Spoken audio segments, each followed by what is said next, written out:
Today we'll talk about bioterrorism. The topic for today's lecture was gram-positive rods, and I think the best example that we may have for bioterrorism is a gram-positive rod in terms of anthrax, and the causative agent is Bacillus anthracis.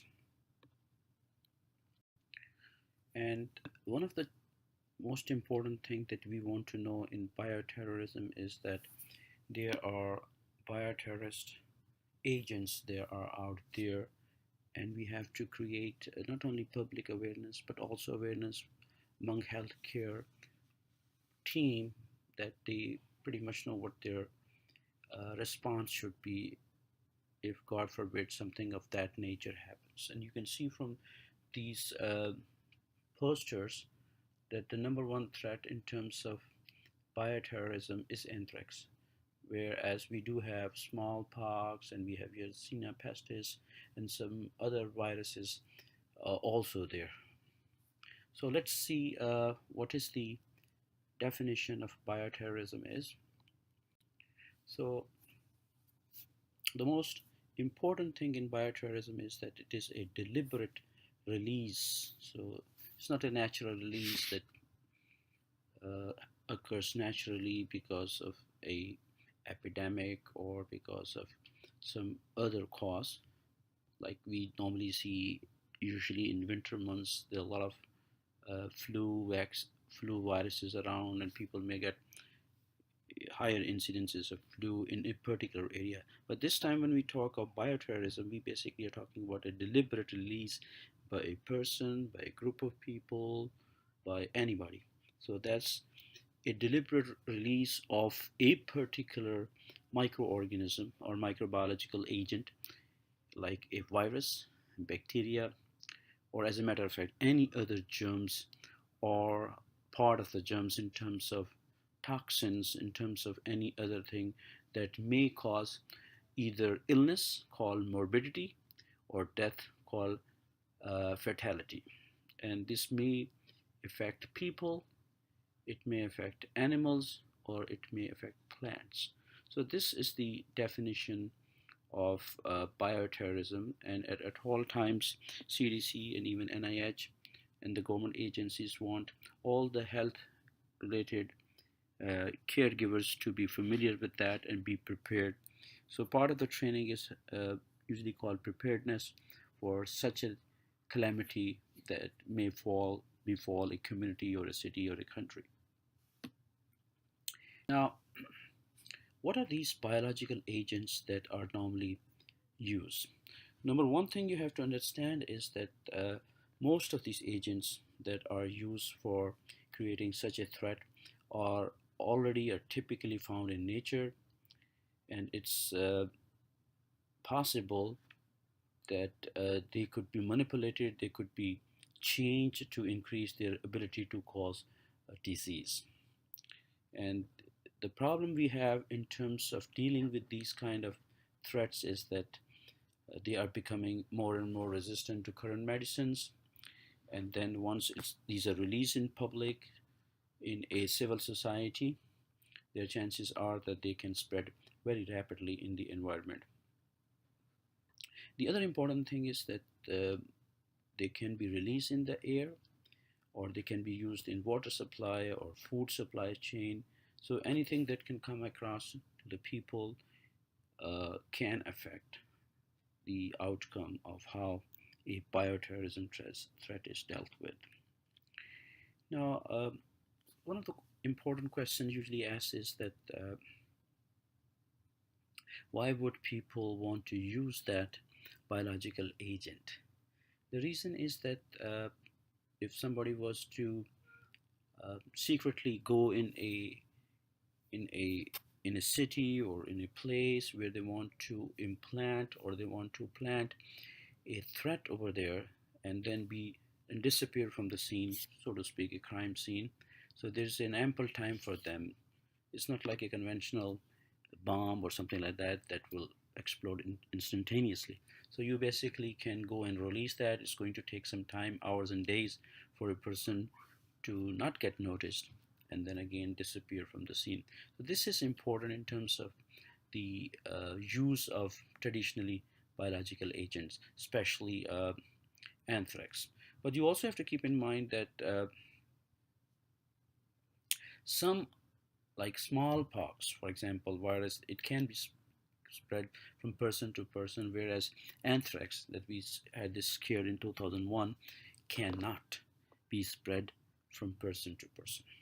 So let me give you a little bit of historical background so that you have a better understanding that this type of bioterrorism is, so to speak, nothing new. It's been there ages, and if you look at the timeline events, you will see as early as 1155 when the uh, Roman emperor of that time used the bodies of dead enemy soldiers that were decaying to contaminate the animal well so that water is not used, or if it is used, it's going to become infected.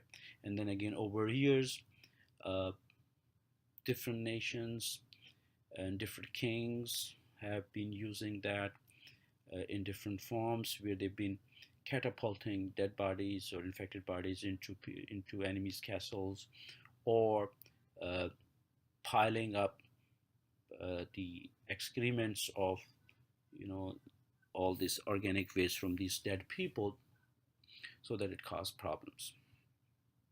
And if you look at the history, you'll also see that this wasn't purely for one particular area like Europe or Asia or any other part, but in fact, American history, especially American Civil War from 1860 to 1863, we do see in the memoir of W.T. Sherman that described that Confederates were poisoning the ponds by tossing carcasses of dead animals in them.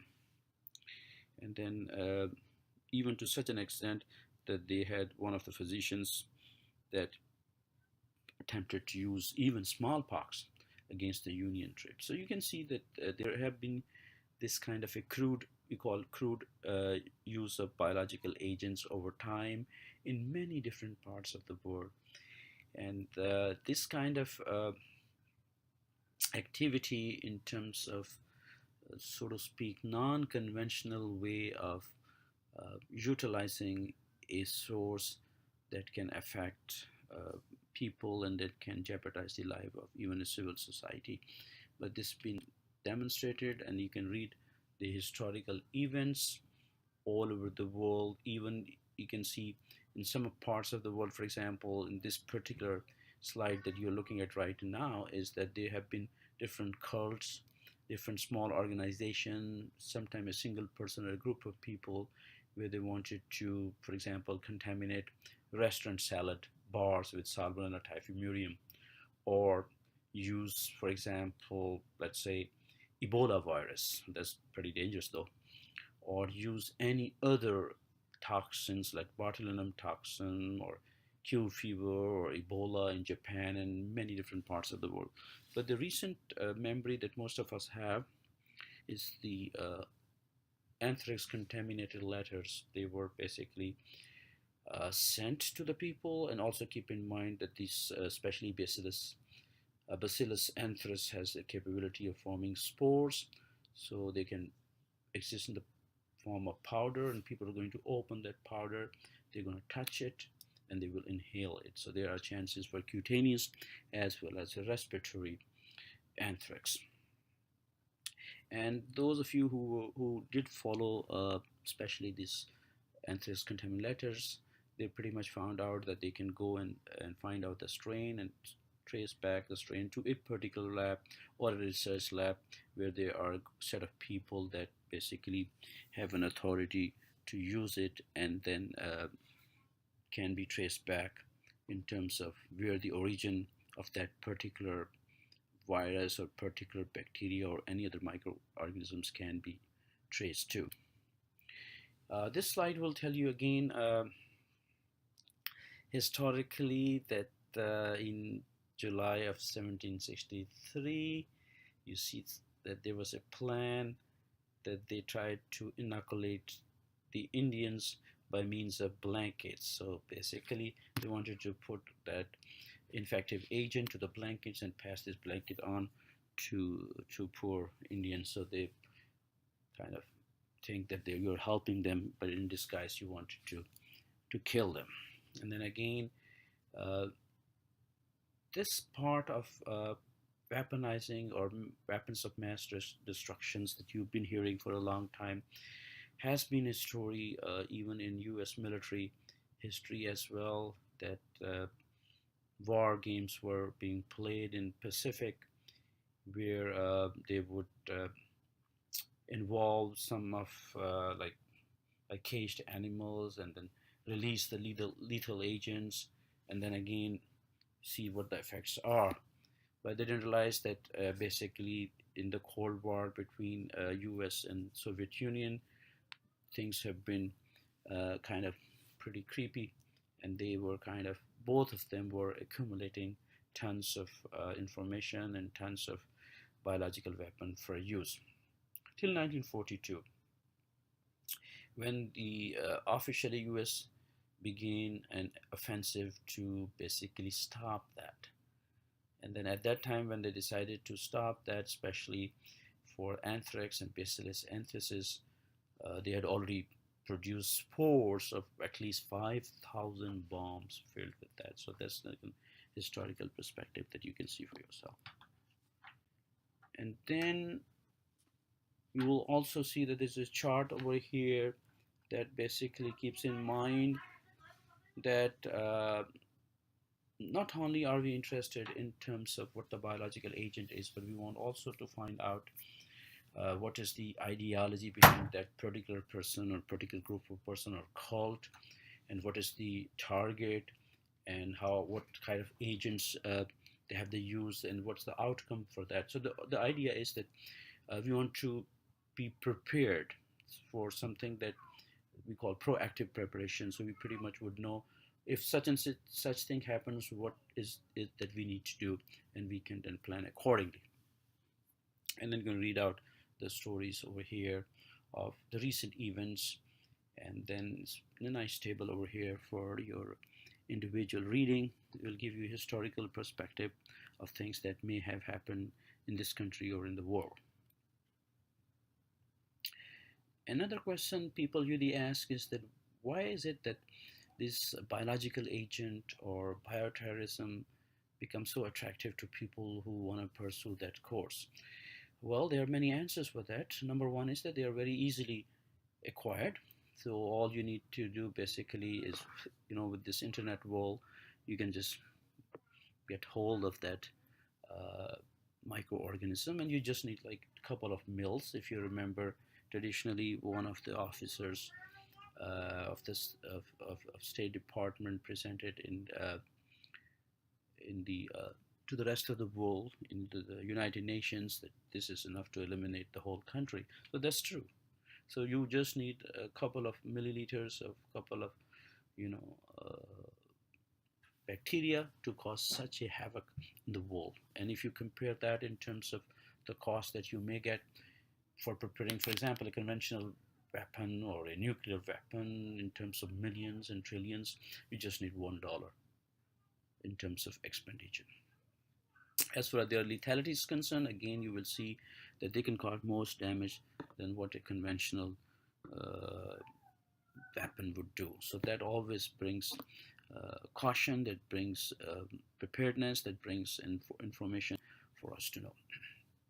So other than infectivity is important as well, because they are very infective and they are stable. We do not notice it. You can do it in a clandestine way, secret way, an implant, and then even you can use a remote or a delayed kind of way in terms of utilizing that biological agent. If you want to put it in water or put it in food, so it will take some time, some days, some weeks before you will see the effect.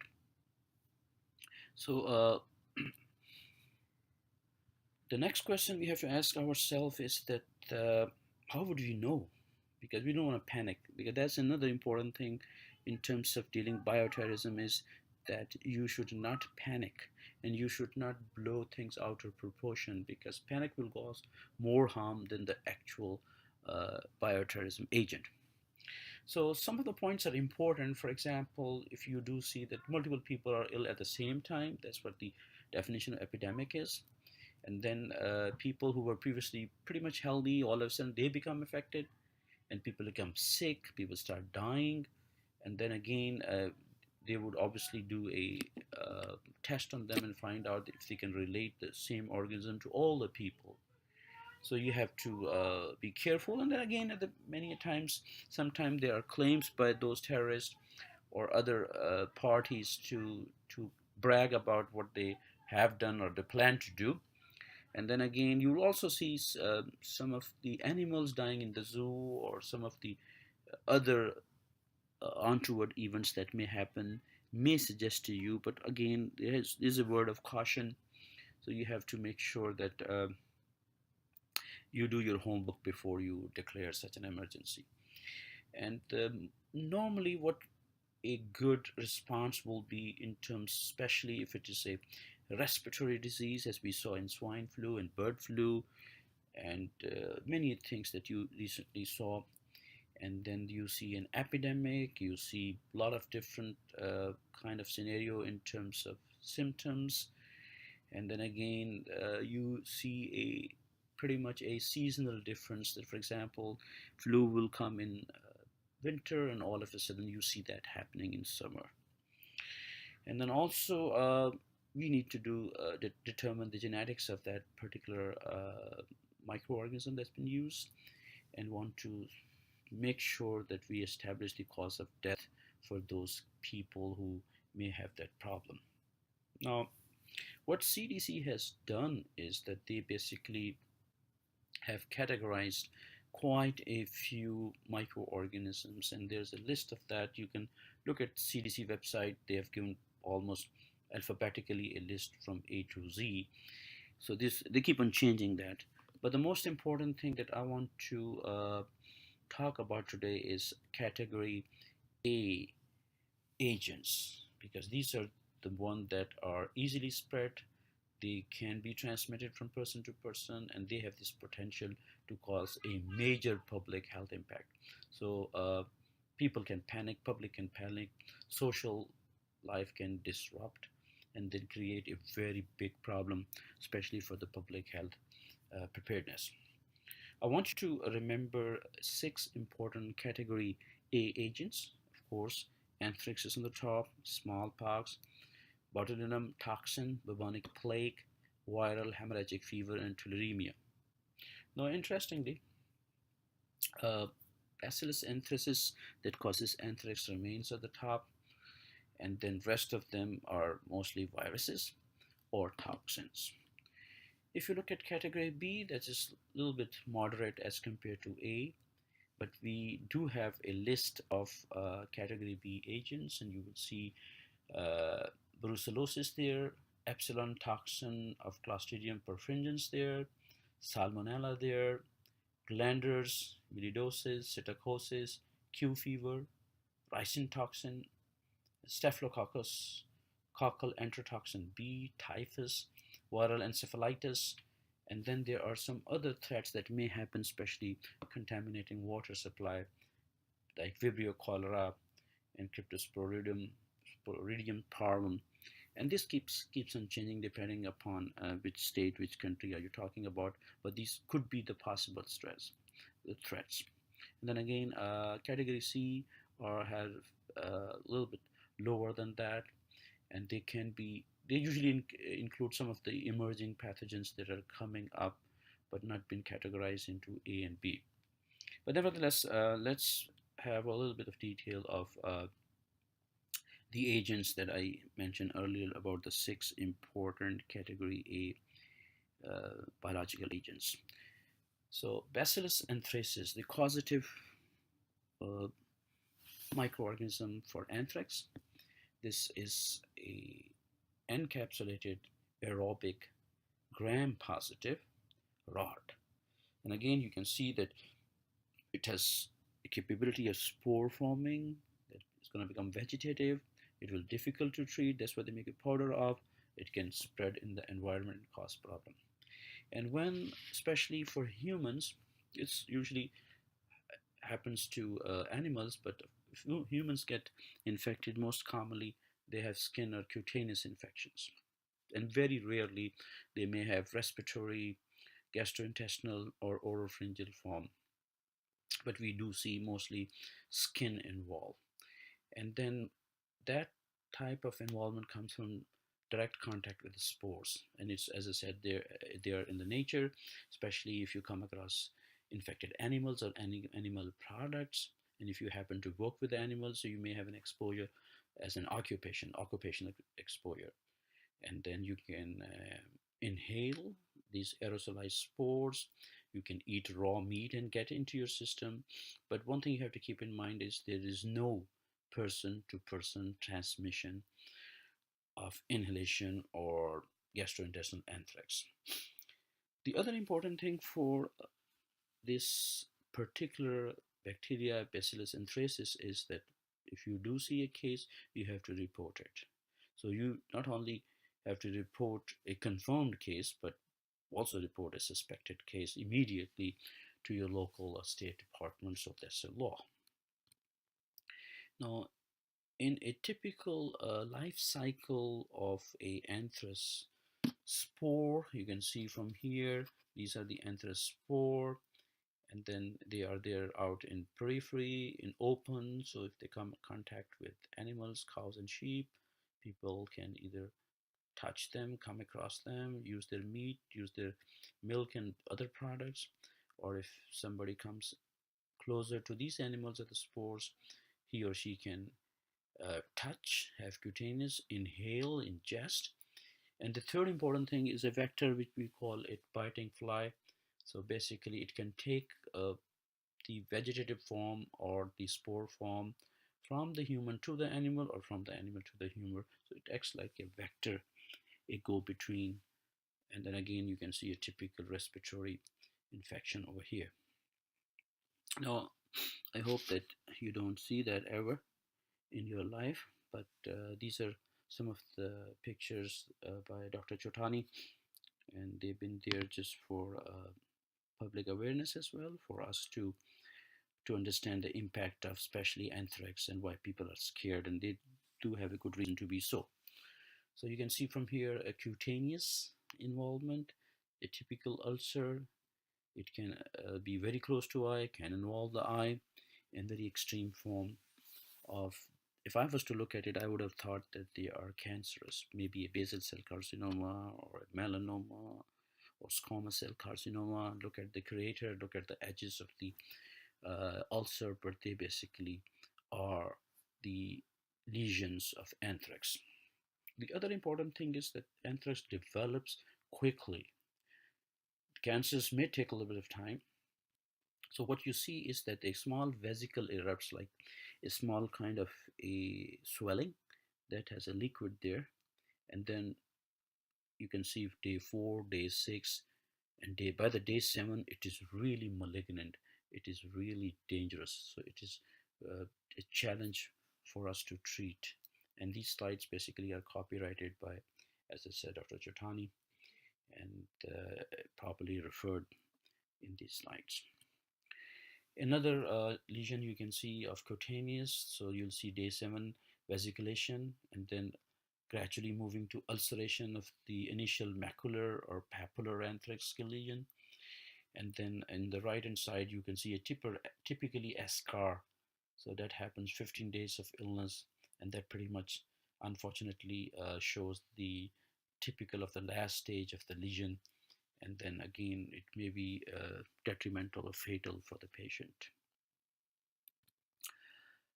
New England Journal of Medicine 1999, and you can see some other forms of very extreme infections from anthrax, hands and face, and different parts of the world, not necessarily this part, but Africa or other parts of the world.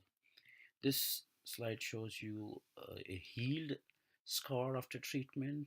So that's a good story, that if you are treated in time, you are put on antibiotics on time, and you are treated well, the chances are that it may have you may have a survival rate.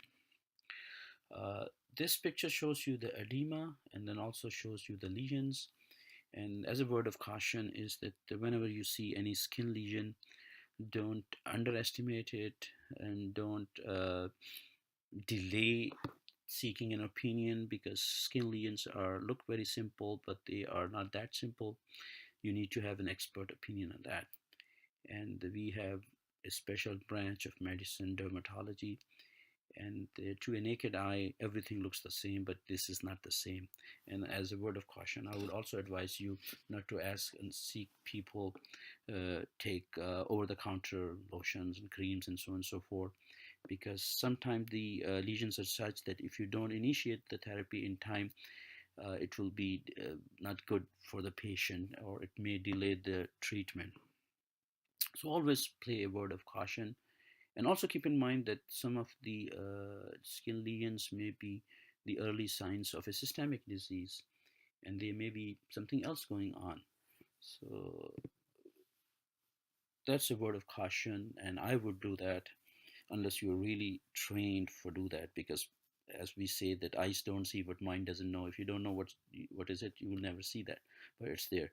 And we do show you some of the pictures, because part of the training is that people, when they look at this picture and then they recall, oh, I didn't know that I had that, I saw such and person having that. Because the thing is that there has to be a little bit of awareness among health related people, at least to pick up a problem and have a good opinion or refer people to the proper authorities. Gastrointestinal anthrax, you can see lesions there. You can see you know tissue damage there. And then of course it was done on colonoscopy or endoscopy. Francisella tularensis, another category A microorganism causing a disease called tularemia. It is also potentially serious, and it does occur in the United States, and it is caused by a bacteria, Francisella tularensis. And this is found in animals, especially rodents, rabbits, and hares.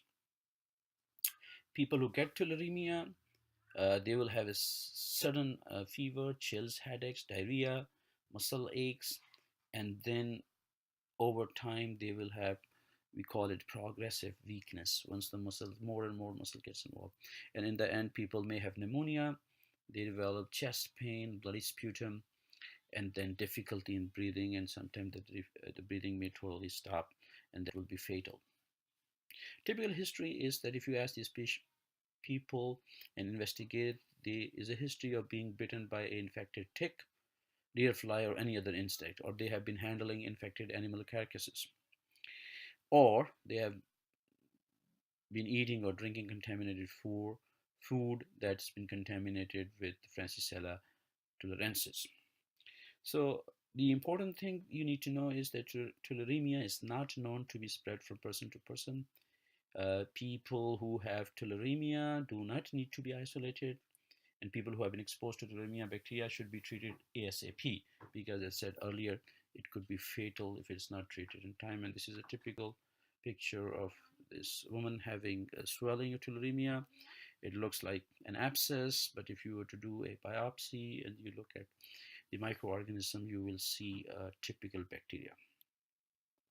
The third important category A bioterrorism threat is Yersinia pestis, the causative agent of plague, and again it is found in rodents and fleas in many areas. And why are we concerned about that? Because there's a pneumonic plague as a bioweapon, and just a couple of days before it actually goes out of the hand. The causative agent is Yersinia pestis, and as I said earlier, many a time these kind of bacteria do exist in the environment, but for now we believe that pretty much is taken care of. You wouldn't rarely see inguinal bubo, we call bubonic plague, and that's a typical historical book textbook picture for that. And there's a flea there, and you can see that it is teeming with that plague bacteria.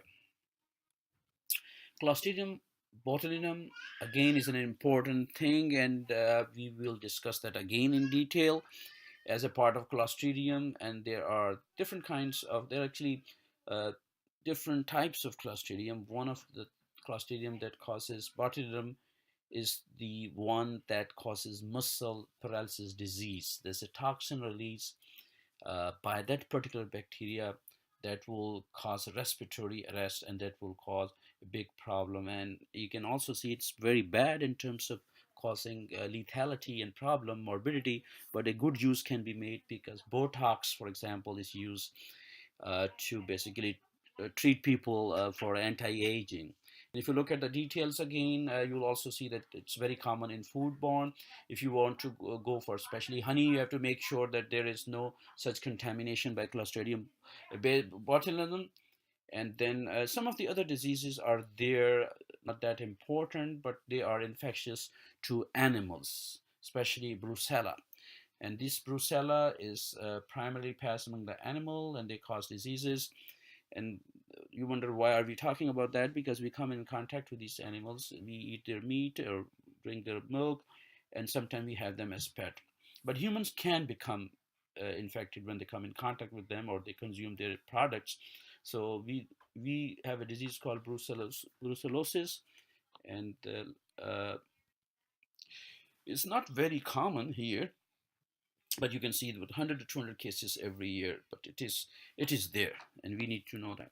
And this is an animal disease. As you can see, some parts of the country have a higher incidence: California, Texas, Florida, shown in red, very high incidence. And then again, warm climate will assist that in terms of this bacteria being prevalent and causing more problems uh, in the farmland.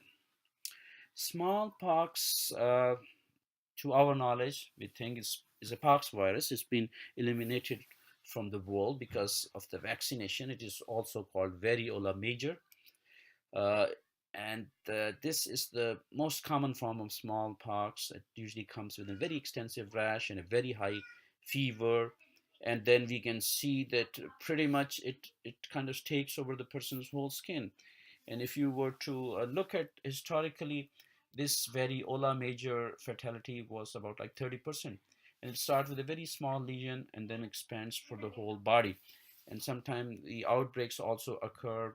We had the last case, especially in US in 1949, but in the world we had that in 1977. And I hope that you don't see that in your life, but this is how it looks like. Whole body is involved and everything is there, and then you can see that happening. And then some of the patients survive, and you will see a typical facial thing that is there in terms of the lesions that they have.